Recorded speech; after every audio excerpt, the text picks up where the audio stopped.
So our first lecture is understanding the difference between voice and diction. So up onto your Blackboard under course content, there are 3 sets of notes. This is the first one. So what is voice? Well, in order for someone to have voice, you have to have the 4 properties of volume, pitch, duration, and quality. So voice is the overall sound that you make having the properties of volume, pitch, duration, quality. So the human voice has to have these 4 properties as the definition of what voice is. So I'm going to stop 2 seconds right now, and I want to go outside and I want to bring in your book for a minute. So I'm going to continue and I'll share my screen with your book. Page 3, I'm going to remove my face. I'm just going to show you page 3 was the, okay, it's skipping over. Page 3 is those paragraphs that you may have read already or will read. Page 4 was a list of those quotations. Talk for about a minute and record and listen to yourself back. And now we're here on page 5. Page 5 is an outline of the notes that I'm giving you today as the difference between voice and diction. And it says evaluation here because you can use this after this class and next class to evaluate your own voice if you want it. The top part is about voice. The bottom part is about diction. We are only going to be doing the top part today, and we're going to go over what is included in what volume is, what is included in what pitch is, what is included in what duration is, and we will not get to quality today, but we will get to it next week. So I wanted to show you in your book, the notes that are on Blackboard are not in your book, and I do that meaningfully because many people can't get the book the first day. So the notes are up here. So let's talk about volume. We've heard this word. What does it really mean? Volume has a range, and the range is from soft to loud or loud to soft. And there's many different areas in between that aren't appropriate for what we call manuscript speaking. Manuscript speaking is reading from a written word. So the paragraphs on page 3, when you read those out loud, you are using manuscript speaking. It's not your own words, which some of you indicated as I didn't like it. Some of you may have indicated, I like it. I don't have to think about what I'm saying, because when I think about what I'm saying, I say like and like and like. Yes, your generation uses metaphors beyond belief.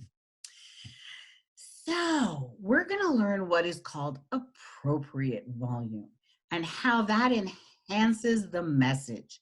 We're going to use softer tone, softer volume, and louder volume, but not too loud. And we'll go into faults, which is an additional lecture for this. But right now, we want to understand what is volume. Volume is the range between soft and loud, and there is an appropriate volume. If you're a public speaker, there's an appropriate volume for a particular room size. I do not sound and use the same volume if I'm in a room where there's 42 seats, or if I'm in a room that is only 1 seat, like my office. I have to control my volume. But the way we use volume, we want to enhance what is being said, sometimes emphasizing softer, and sometimes emphasizing louder. And we'll get into faults after that. We're used to, maybe in 4th grade, your teacher said, oh, when you want to make a point, go louder. Well, that's not always the case, because the brain really doesn't adjust to loud or the fault of too loud. The brain likes actually soft, but not too soft where it's. So that's what we call appropriate use of volume. using both softer and louder for emphasis on phrases, more than one word. Because when we use one word, it's abrupt and it's like hitting you with a towel, a wet towel. We don't want that. We don't want abruptness. So then we have to learn how to phrase what we're saying in message units. That's our conversation. Our conversation is message units. Thank you. You're welcome. Come back. See y'all. Oh, they're all message units. It's not just one word. Our conversation is units of talk, not just one word. So now what is pitch? Pitch is a variety of notes from low to high. We use the same 8-note scale as a singing voice. And this is called the spoken word. Now I'm going to switch up and go to my whiteboard for a minute.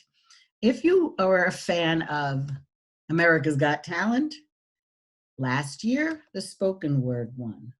Somebody reading poetry. And it's always been a category for the Oscars, but it's never on TV.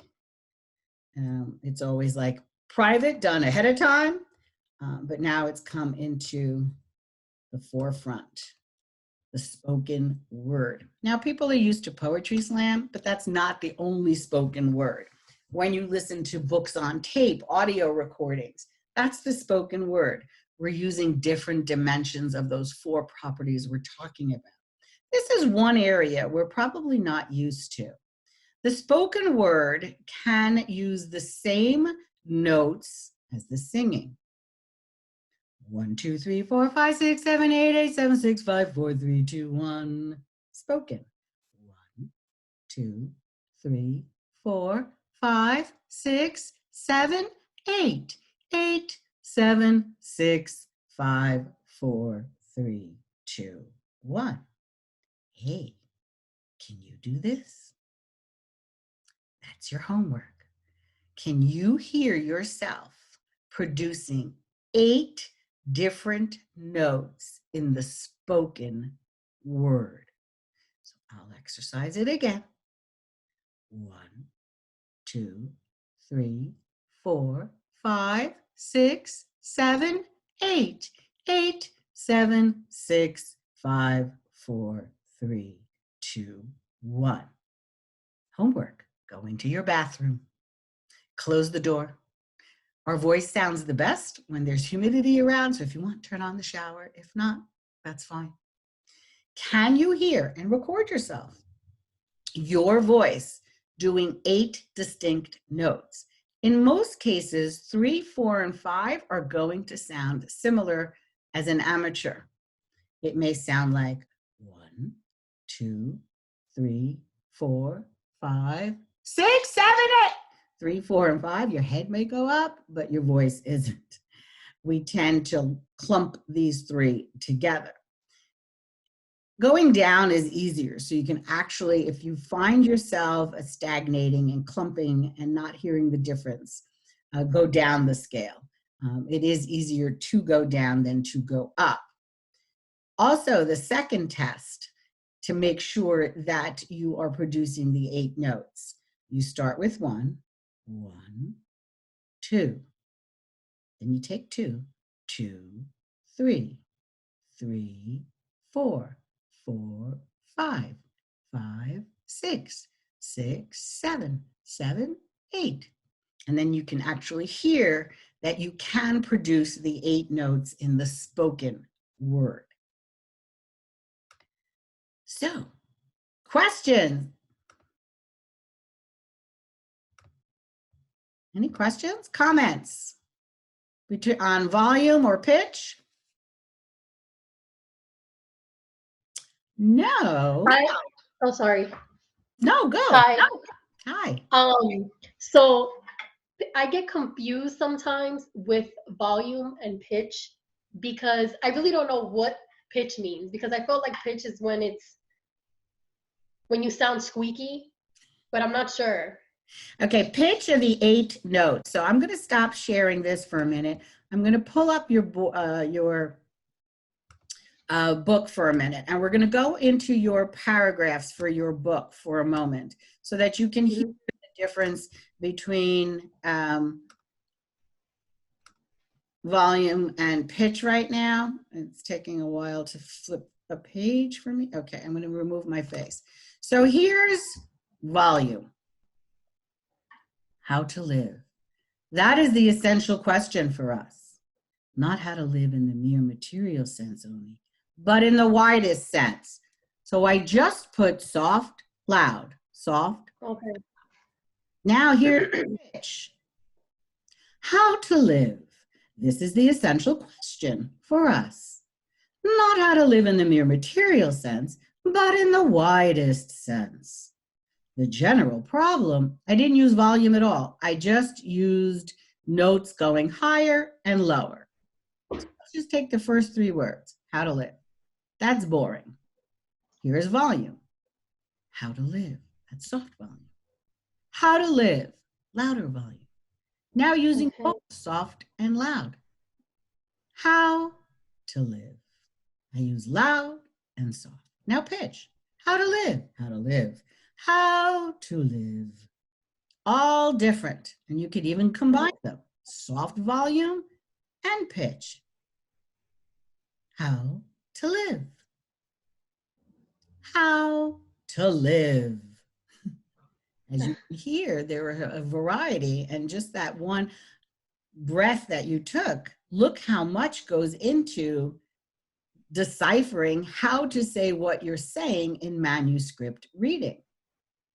I can say using pitch, this is the essential question for us. So I use pitch, I use volume. This is the essential question for us. I use pitch,